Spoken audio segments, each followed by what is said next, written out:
Questions 35 through 39. Listen to a discussion at a zoo.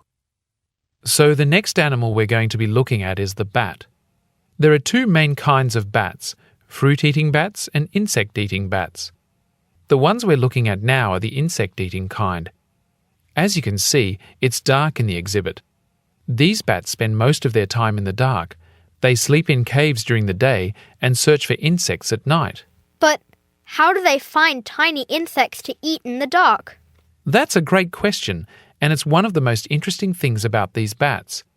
They use a skill known as echolocation to find insects. I know that's a long word, but the idea isn't hard. The bats send out waves of sound. These sound waves bounce off things, like insects. The bats listen for the sound waves to return to tell where things are. It looks like they have really big ears. Is that why? Because they need them to figure out where things are?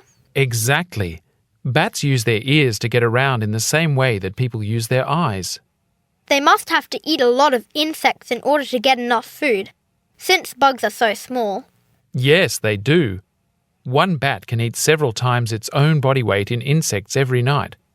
Bats are important in controlling the population levels of harmful insects. These insects would be ruining crops and spreading disease if bats weren't eating so many of them. So, while many people are afraid of them, bats are very useful animals to have around. And there are other animals that use echolocation too. Some of them are in this zoo, like the dolphin. And if you all follow me, we'll go to the dolphin tank next. Number 35. What is the main topic of the conversation?